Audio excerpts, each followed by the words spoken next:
Аванын булганышынын баланын мээсинин өнүгүшүнө жана ден соолугуна тийгизген таасири.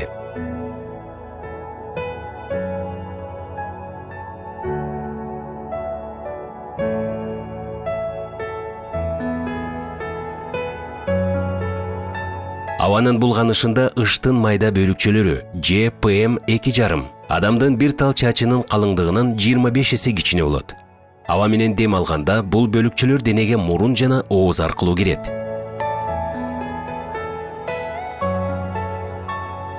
Бул аба дем алуу жолдору аркылуу өтүп келип, акыры альвеолаларга, өпкөнүн эң терең жериндеги кичинекей аба баштыкчыларына жетет.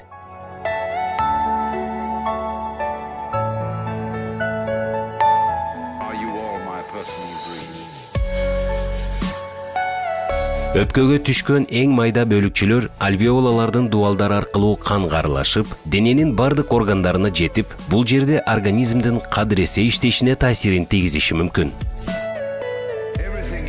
Вирустан жабыркачуу маанилүү органдарга өпкө, иммундук система, жүрөк жана өнүгүп келе жаткан мээда кирет.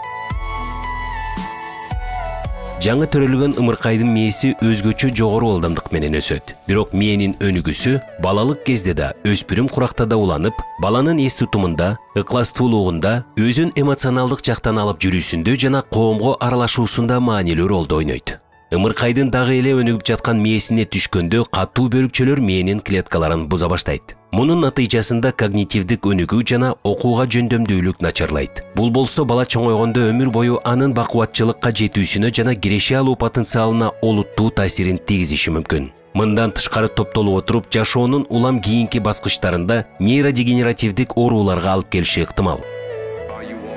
Мээге зыян келтиргенден тышкары, абанын булганышынын түйүлдүккө тийгизген таасири балада өмүр бою башка оорулардын пайда болуу тобокелдигин көбөйтөт.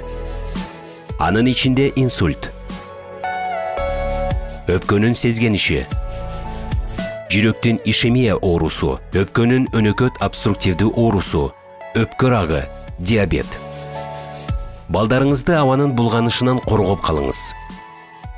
Кышында үйүңүздүн көлөмүнө шайкеш келген аба тазалагычты колдонуңуз. Түштөн кийин аба бир аз таза кезинде спорт менен машыгыңыз жана сыртта ойноңуз. С, Е витаминдери жана омега-3 антиоксиданттары көп азык-түлүктү жана суусундуктарды колдонуңуз. Үйүңүздү жылытуунун экологиялык жактан таза ыкмаларын өтүңүз.